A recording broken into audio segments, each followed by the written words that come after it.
comunicación pública en el caso de Tlahuelilpan. ¿Cómo está? Muy buenas tardes. José Ángel, Josefina y toda la audiencia de Señal Informativa, un placer regresar con ustedes, lamentablemente con este tema, pero vamos directo porque la información es mucha.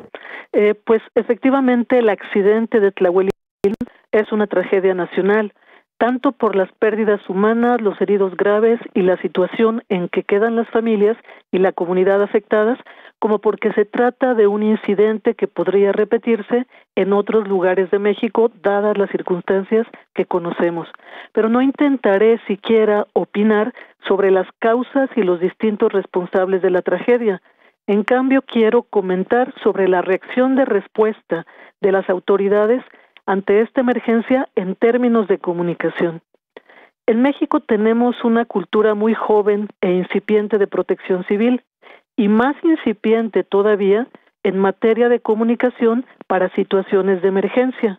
Las instituciones mexicanas están intentando poner en práctica protocolos de gestión de riesgo y de comunicación en emergencias que son normales en países con instituciones democráticas sólidas, en las que la comunicación pública es componente central del funcionamiento social. Esta articulación en las sociedades altamente democráticas permite que los protocolos para emergencias se preparen, se difundan, se ensayen, se pongan a prueba y se evalúen antes de que se necesiten. Y aún así, las estrategias de gestión y de comunicación de riesgos y en situaciones de crisis pueden fallar, porque la incertidumbre es inherente a las emergencias y a los desastres. México, Tlahuelilpan, Hidalgo, 19 de enero. Ustedes conocen versiones sobre la secuencia de los hechos, el antes, el durante y el después de la explosión de la toma clandestina de gasolina. A 3 días del accidente, porque la tragedia no ha concluido, quizás ya tengan su opinión muy clara, su veredicto, su dictamen técnico y su sentencia para los responsables de todos los niveles, o quizás no. Vale la pena analizar cada uno de dónde proviene la información que nos permite sacar nuestras conclusiones y tomar una postura o no tomarla. He seguido las conferencias y los comunicados de la Presidencia de la República desde el viernes 19. He leído notas periodísticas y opiniones en numerosos medios, tradicionales y digitales, y tengo una idea suficiente sobre el tono de los comentarios en redes sociales.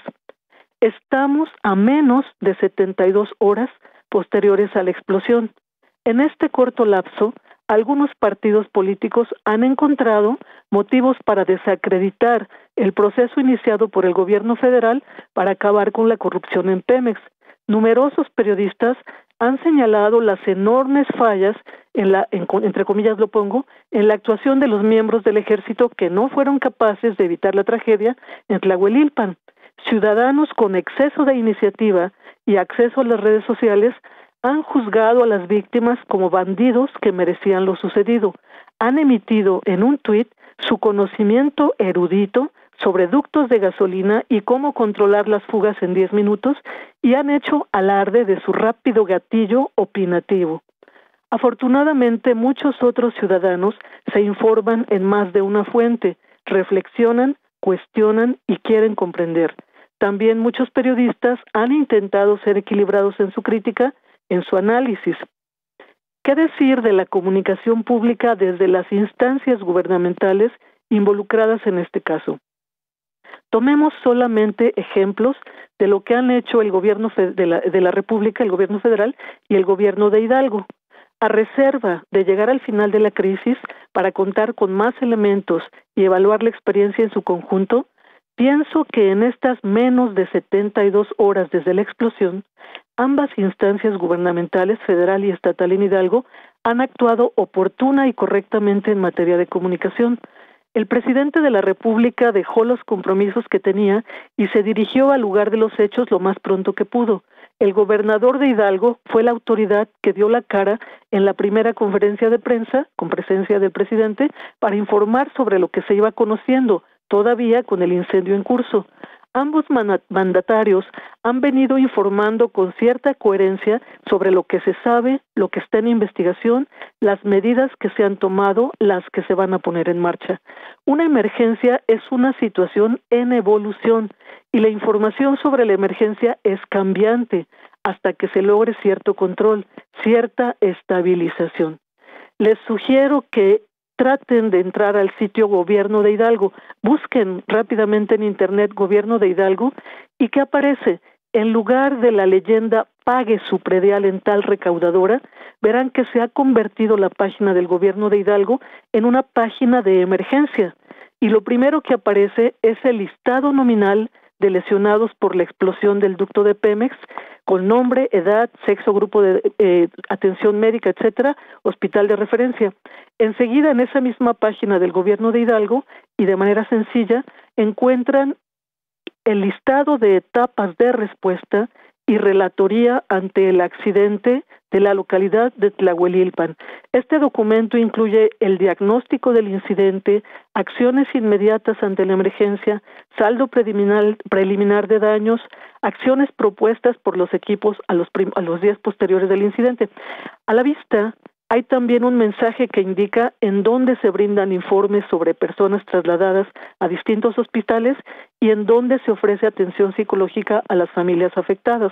En un segundo mensaje, misma página del Gobierno de Hidalgo, se presentan los datos de la agencia del Ministerio Público en donde se dan informes sobre personas fallecidas.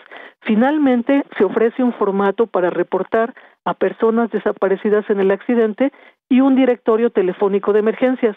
Nunca vi eso en Jalisco. La página de la Presidencia de la República la abren y lo primero que aparece son los boletines o comunicados de prensa. Podemos ver que todos los comunicados desde el viernes 19 están relacionados con la tragedia de Tlahuelilpan. El primer día, 2 conferencias de prensa y 3 comunicados. El segundo día, una conferencia de prensa y 2 comunicados. Así podemos ver, hasta el día de ayer, el de hoy todavía no estaba subido, en donde se hace un recuento pormenorizado de la tragedia día por día, hora por hora, con las acciones concretas en cada caso. Y cierra este comunicado planteando que en la situación actual el número de fallecidos, las carpetas de investigación, las muestras genéticas y otros puntos. Es decir, sí hay información, más que en muchas otras tragedias ocurridas en este país y mucho más rápido. Pero observen las preguntas en las ruedas de prensa que han estado dando los funcionarios y las conclusiones en algunos artículos periodísticos sobre el tema. Algunos medios y muchos ciudadanos que opinan están actuando como si se tratara de un tema más, de un asunto en el que hay que tomar una postura política. Gran error. Todavía estamos en emergencia. En estas situaciones, todos los actores sociales tenemos la responsabilidad de contribuir a que la crisis termine pronto, con los menos daños posible. Cuando esto se logre, será tiempo de evaluar y, por supuesto, de cuestionar. Mientras tanto, no hay que hacer olas, hay que contribuir. Se trata de comunicación en situaciones de emergencia. Hasta aquí el comentario. Por nuestra parte, agradecidos, muy amable. Buenas tardes. Muy buenas tardes, la maestra María Elena Hernández. Interesante su planteamiento.